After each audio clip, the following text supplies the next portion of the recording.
आप सभी को जय श्री कृष्णा, राधे राधे। तो आज सुनाते हैं लड्डू गोपाल की एक सत्य घटना। ये सत्य घटना है एमपी जबलपुर कटनी से। तो एक परिवार है जहाँ पे अभी कुछ दिन पहले शादी हुई है और उनके घर में लड्डू गोपाल विराजित है कुछ वर्षों से, जिनकी कि वो बहुत ही अच्छे से भाव के साथ लड्डू गोपाल की सेवा करते हैं, एक पुत्र की भांति उनको मानते हैं। लेकिन ऐसा क्या हो गया कि जो उनके लड्डू गोपाल हैं बड़े नाराज़ हो गए, बड़े दुखी हो गए। उनसे ऐसी क्या भूल हुई, इस सत्य घटना में आप सुनेंगे। तो अगर वीडियो अच्छी लगे तो प्लीज़ लाइक कर दीजिएगा, चैनल में न्यू हैं तो प्लीज़ सब्सक्राइब कर लीजिएगा।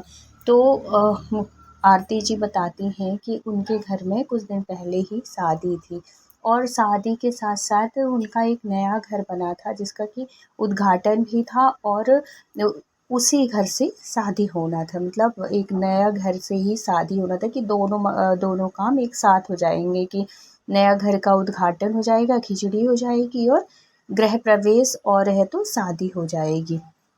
इस वजह से अब क्या होता है कि भागम भाग वाली शादी होती है, शादी भी उसी टाइम पे, गृह प्रवेश भी उसी टाइम पे, कुछ सामान यहाँ कुछ सामान वहाँ, शिफ्टिंग भी नहीं हुई है। ऐसे भाग दौड़ में इनसे बहुत बड़ी गलती एक हो जाती है। सारे मेहमानों का आना जाना भी उसी नए मकान में होता है और ये पुराने मकान में बहुत कम ही घर के ही जो मेंबर थे वही कभी कभार आते थे, बाकी सब लोग उसी नए मकान में थे, उसी में मंडप गड़ा था, लड़की की शादी हो रही थी, उसी का घर प्रवेश सब कुछ, मतलब हर एक कार्यक्रम उसी घर में हो रहे थे। तो क्या हुआ, इनसे गलती क्या हुई कि इनके घर में जो लड्डू गोपाल विराजित थे वो उसी घर में रह गए। वो लाना भूल गए। वो लाना कैसे भूल गए कि बेटी की जो लगुन होती है वो लगुन चढ़ी और उसमें उनके लड्डू गोपाल आए, मतलब लड़की के पक्ष से लड्डू गोपाल आए, लड़की के मायके से। तो वो लड्डू गोपाल नए मकान में स्थापित कर दिए गए, वहाँ पे मंदिर में बिठाल दिए गए और ये जो इनके वर्षों से जो पूजित थे लड्डू गोपाल, वो उनके पुराने मकान में ही रह गए। लेकिन जब हम किसी भी लड्डू गोपाल को मानते हैं, उनकी सेवा करते हैं, तो उनके अंदर एक भाव जागृत हो जाते हैं। हम एक भाव से उनकी सेवा करते हैं, एक बच्चे के रूप में उनकी सेवा करते हैं। तो वो लड्डू गोपाल भी ना हमारे जागृत हो जाते हैं। उनको जैसे हम भोग लगाते हैं, सुबह भोग लगाते हैं, शाम को भोग लगाते हैं, दोपहर में लगाते हैं, तो उनको भी वैसी सेवा की आदत हो जाती है। और फिर वैसी बात हो गई ना कि किसी बच्चे को हम इतना प्यार करें और फिर अचानक से प्यार करना छोड़ दें तो वो कैसा लगेगा उसको। वैसे ही हमारे लड्डू गोपाल होते हैं, वही भाव हमारे लड्डू गोपाल का होता है। तो ये जो थी, ये लड्डू गोपाल, आरती जी बताती हैं कि उनकी जो चाची जी थी वो लड्डू गोपाल की सेवा एकदम से भूल जाती हैं, भीड़ भाड़ में, शादी की उसमें तैयारियों में बिल्कुल भूल जाती हैं उनकी सेवा करना। क्योंकि एक लड्डू गोपाल तो थे ही जो कुल देवता जो होते हैं पूजा में जो बिठाले जाते हैं, आवाहन होता है, वो बिठाले गए। उनके साथ में वो जो नए वाले लड्डू गोपाल आए थे उनके मायके से नई बहू के, तो जो लगुन में आते हैं वो उनको विराजित कर दिए गए। अब ये इनको लगे भी कि यार मेरे लड्डू गोपाल रखे भी हैं उनकी चाची को, लेकिन वही काम कि उसमें इतना काम शादी वाले घर में तो होता भी है, एक्स्ट्रा ही काम होते हैं। वो सोचते रह जाएं कि हाँ मुझे जाना है और लाना है, फिर कहीं कोई काम कहीं कोई काम, इस वजह से वो भूलती जा रही थी, ला नहीं पा रही थी लड्डू गोपाल को। ऐसा नहीं है कि वो बिल्कुल से भूल गई थी, बिल्कुल ध्यान नहीं दे रही थी, ऐसा बिल्कुल नहीं है। बल्कि वो रोज़ क्या करती हैं कि वहाँ जाती, क्योंकि उनके कपड़े अभी कुछ आए नहीं थे, तो वो अपने पुराने घर में ही जाती, नहाती धोती, उनको भी स्नान कराती। लेकिन जैसे प्रॉपर तरीके से एक लड्डू गोपाल को अपने घर में रखना और उनकी जैसी सेवा होती है वैसे तो वो नहीं कर पाती थी। सुबह जाती, उनको स्नान कराती, खुद स्नान करती, उनको स्नान कराती और सुबह जो भी वो भोग लगाती थी वो पूरे प्रॉपर तरीके से वैसे नहीं करती थी उस टाइम पे, शादी के टाइम पे, कि जैसे उनका भोग लगाती थी वो नहीं हो पा रहा था। बस जो भी ड्राई फ्रूट्स रखे थे वो उनका भोग लगाती थी, मिश्री का भोग लगाती थी, ऐसी उनकी सेवा चल रही थी। क्योंकि भीड़ भाड़ की वजह से बहुत काम की वजह से। लेकिन हमारे जो लड्डू गोपाल होते हैं उनको तो आदत होती है हमसे सेवा वैसे उसी तरीके से लेने की जैसे हम फर्स्ट दिन से उनकी सेवा शुरू करते हैं, वैसे ही उसी भाव में वो हमसे सेवा लेने लगते हैं और वही चाहते हैं कि वैसे ही सेवा उनकी हमेशा हो।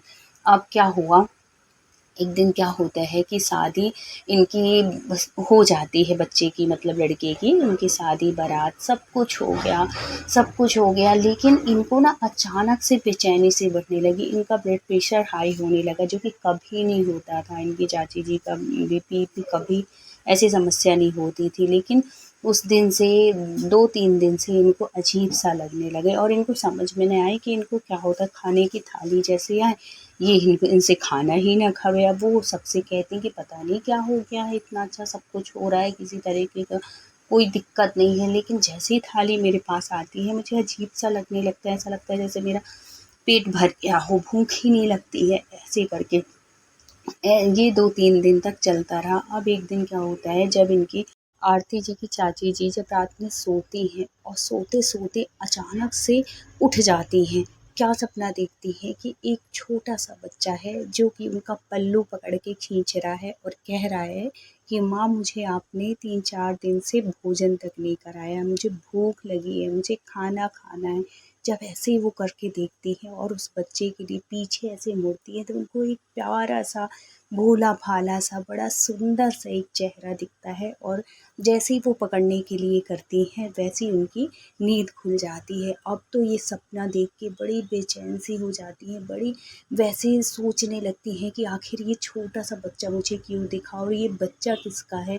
इतनी शादी में सब लोग खा रहे हैं, पी रहे हैं, कोई भूखा तो नहीं है। उठती हैं, अपनी सासू माँ से पूछती हैं कि माँ आज मुझे ऐसा सुबह-सुबह का टाइम था और मुझे ऐसा सपना दिखा है, तो क्यों ऐसा सपना दिखा है? तो उनकी सास जो होती हैं वो कहती हैं कि बेटा कोई भूखा तो नहीं रह गया, पूछो कोई ऐसा तो नहीं कि बिना खाए कोई बच्चा सो गया हो। तो वो सबसे पूछती हैं, जितने भी छोटे-छोटे बच्चे होते हैं, जो बेटियाँ आई होती हैं, जो बहुएँ आई होती हैं, उनके छोटे-छोटे बच्चे होते हैं, सबसे पूछती हैं कि कोई बच्चा भूखा सो तो नहीं रहा है इस समय, खाना सब सारे बच्चे खा रहे हैं। तो सब कहती हैं कि हाँ ताई जी, चाची जी, भाभी जो जिसका रिश्ता था कि हाँ हमारे सबके बच्चे खाना खाए हुए हैं, मतलब सब कोई ऐसा नहीं है जो कि भूखा पेट सोता हो। तो फिर बाद में वो और परेशान हो जाती है कि आखिर ये बच्चा कौन है जो मुझे इतने व्याकुल होके पुकार रहा है और कह रहा है कि मुझे इतने दिन से, मतलब मैं भूखा हूँ, मैं खाना नहीं खाया हूँ। फिर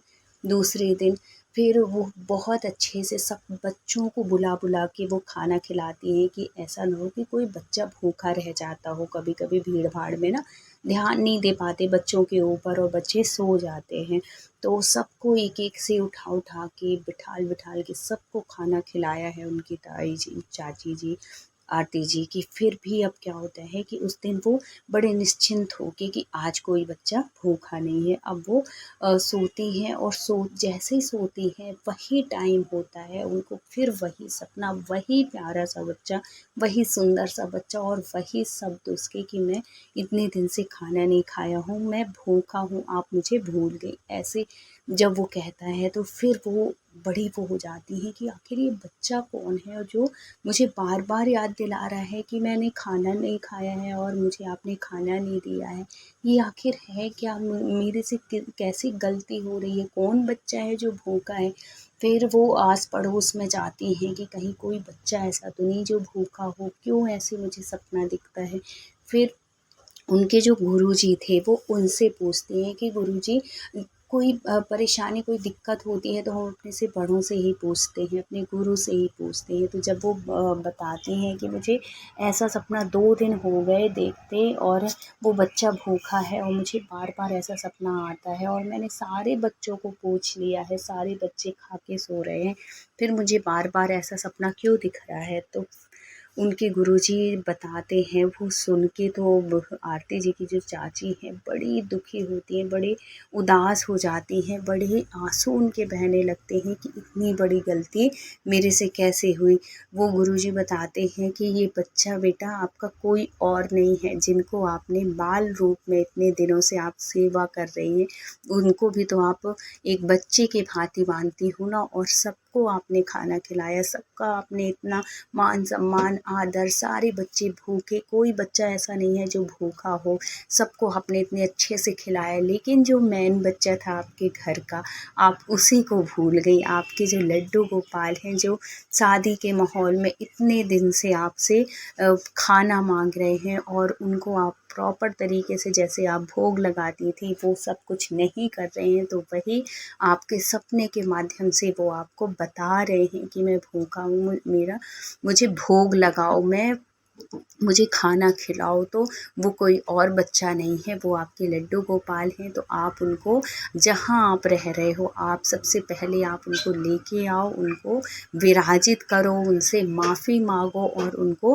अच्छे से भोग लगाओ, और कहो उनसे कि अब ऐसी गलती कभी नहीं होगी, अब आप नाराज़ मत होना। तो वो जैसे जैसे उनके गुरुजी बताते हैं वैसे ही आरती जी की चाची जी जो हैं वो करती हैं, उनको लेके आती हैं, सबसे पहले उनसे माफ़ी मांगती हैं, और सारे तरीके से जैसे उनके गुरुजी ने बताया प्रॉपर वही करती हैं। फिर उसके बाद वो बताती हैं कि उसके बाद कभी वो बच्चा मुझे सपनों में नहीं आया, क्योंकि वो कभी भूली ही नहीं, उनको उस गलती का एहसास हो गया। तो अगर आप भी अपने घर में लड्डू गोपाल रखे हैं, उनको बाल रूप में उनकी सेवा कर रही हैं, तो आप चाहे शादी हो, ब्याह हो, कोई भी कार्यक्रम हो, कितने बड़े से बड़ा कार्यक्रम हो, छोटे से छोटे कार्यक्रम हो, लेकिन आप अपने लड्डू गोपाल को कभी मत भूलिए, वैसे ही सेवा करिए जैसे आप करती आ रही हैं।